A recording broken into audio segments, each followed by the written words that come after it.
All right, eighth grade social studies. We're continuing on today. Yesterday we did the French and Indian War. Now we're going to move on to basically learn about the effects of the French and Indian War, as well as decide how the British tried to tighten their grip on the colonists.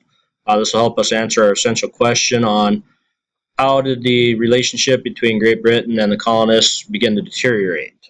So today we're going to learn about how the colonists began to resist British control, and to understand that, we got our key questions. Make sure you write your key questions in on your margins.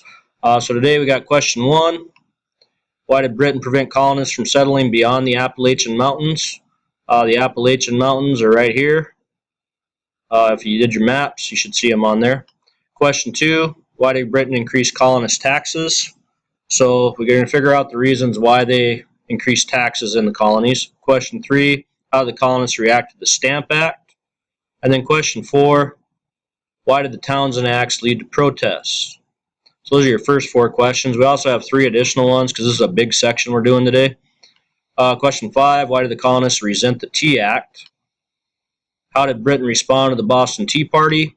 And then finally, how did British tax policies move the colonists closer to rebellion?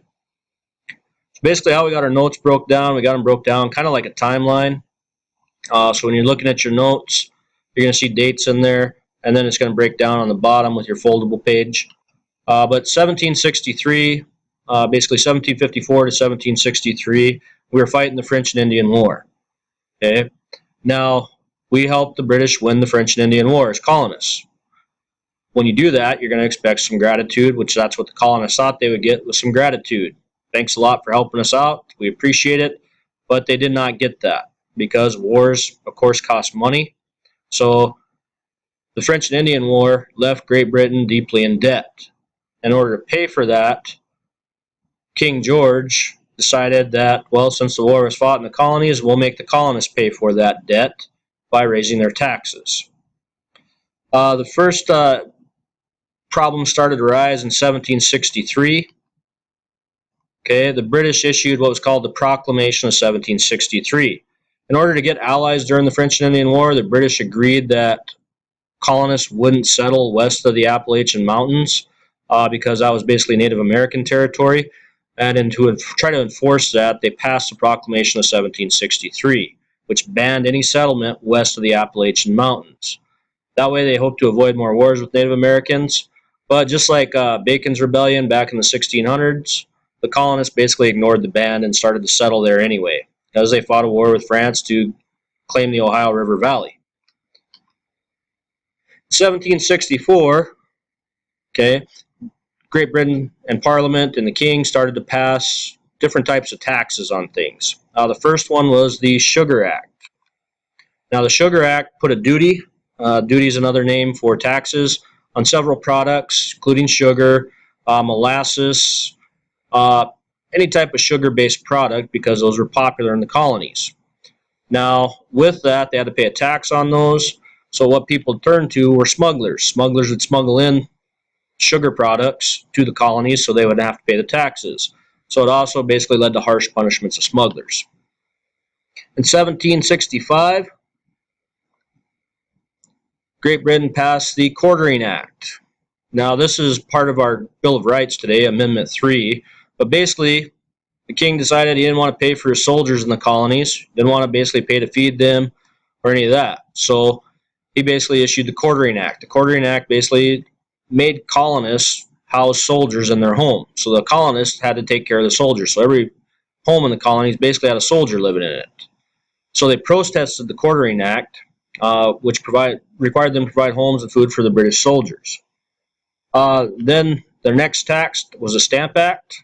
The Stamp Act required a stamp basically on any type of paper item or legal document in the colonies. So if you wrote a book, you had to basically pay and then get it stamped. Kind of like when I stamp your agendas, that's the same type of stamp we're talking about, except it basically would put a crease in the paper, stuff like that.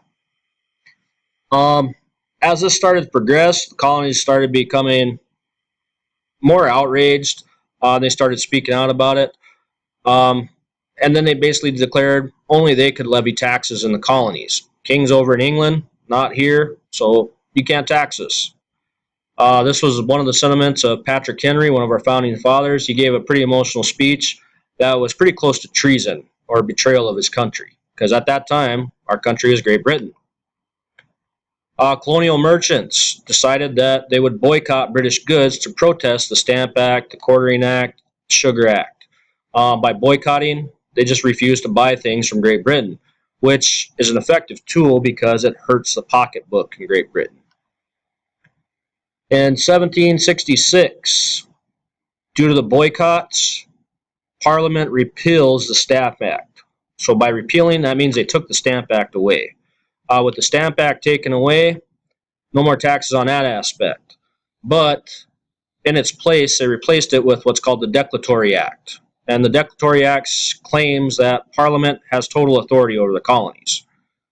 So the British were pretty good at this. They'd take a act away, but they'd always replace it with another act. And the government still does that today. They put a tax in place on the people, and if that tax ever goes away, they always replace it with another tax. In 1767, the Townshend Acts were set up as a system to enforce new import duties or taxes.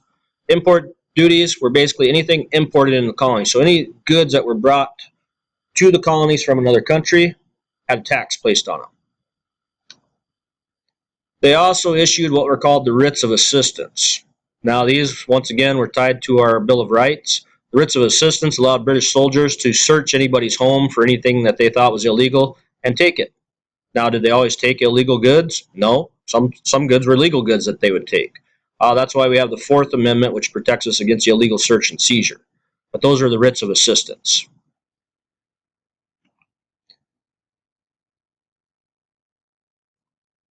Now, the colonists, once again, decided that after the writs of assistance came out, that they're going to boycott goods, basically just kind of wreak havoc in the colonies. So in 1767, the Townshend Act was set up. We talked about that. Parliament repealed all the Townshend Acts except for the one on tea. Okay, they left the tea tax in place to demonstrate that they have the right to tax the colonists. Then on March 5th, things start to get heated between the colonists and the British. The Boston Massacre occurs. The Boston Massacre basically happens in the evening hours. We'll watch a video about it in class. It kind of breaks down the science behind it and everything. But long story short, colonists start protesting, and 6 British soldiers go and protect the king's basically storehouse where he keeps his money in Boston. And they get surrounded by angry colonists who, of course, have been out and doing things, and it's late at night. And they start throwing snowballs at them. Snowballs that were filled with rocks, things like that. And then they're yelling fire at the British soldiers, and the British soldiers eventually open fire.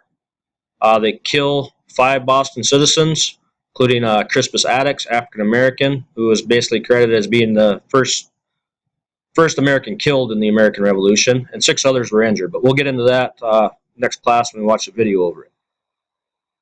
Following the Boston Massacre, the colonists felt that they needed to set up something to keep in contact with each other, so they established the Committees of Correspondence to keep each other informed of what the British were doing throughout the colonies.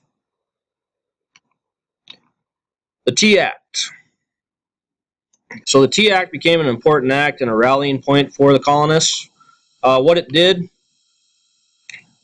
kind of crazy, but it lowered the price of tea, but kept the tea tax in place. So they said, all right, we're going to lower the price of tea for the colonists because everybody drank tea, because tea is tasty. I'm going to have some right now. But they kept their tax in place on it, so it still made it expensive. It was more expensive than the competing Dutch tea. So it gave the East India Trade Company a British tea monopoly, and it prevented colonial merchants from selling Dutch tea at a lower price. Now, in response to this, the colonists stopped East India ships from unloading tea in coastal ports. I'll raise that up so you guys can see what we're talking about there. Maybe I'll put it right there. And so they weren't able to unload the tea in coastal ports. And then some of you guys might have heard about this before, but we had the Boston Tea Party happen. Okay, the Boston Tea Party is basically those guys with the committees of correspondence. Some of them call them the Sons of Liberty and things. But they basically boarded all the ships that were in Boston Harbor, and they proceeded to dump 90,000 pounds of tea in the Boston Harbor. And that's known as the Boston Tea Party. Now, these guys did this dressed as Native Americans, so they wouldn't take the blame for it. But that was their solution to protesting the Tea Act. Now, once that happened, 90,000 pounds of tea is a lot. It does cause some problems. And the British react harshly to this. So the British government institutes what are called the Intolerable Acts or the Coercive Acts. What prompted this enactment? It was Britain's response to the Boston Tea Party. And these were a harsh set of laws. So what they did, number one, they closed the port of Boston down. Basically, they blockaded off Boston so nothing could get in or out. Second thing, it increased the powers of the Royal British Governor, so they had more control in the colony. It abolished the upper house of the Massachusetts legislature. So the upper house of the Massachusetts legislature was the group that was basically allowed to rule Massachusetts, really. And they got rid of them, abolished it. And then finally, it cut the powers of town meetings, so there was no assembly anymore, and it further strengthened the Quartering Act. A couple other little things from it they passed along with this was the Quebec Act. And with the Quebec Act, it took away western lands claimed by the colonists. So all the colonists that moved out west past the Appalachian Mountains, it took those lands away from them.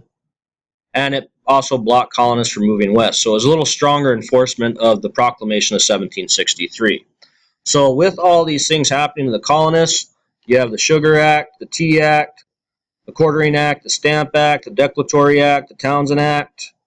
You have the Boston Massacre happen, and then you have the Tea Act go in place. The colonists really fight and resist these. And it's going to lead to basically us deciding that, you know what, we don't have to listen to Britain anymore. We don't have to deal with this. Let's go ahead and start getting ready for war. And that'll take us to what we're going to learn about next, which is how the colonists prepared to go to war. So hopefully you guys find this informational. Hopefully it helps in class. I don't know. But we'll also go through this in class too. So have a good night. If you have any questions, shoot me an email or ask in class. Have a good night.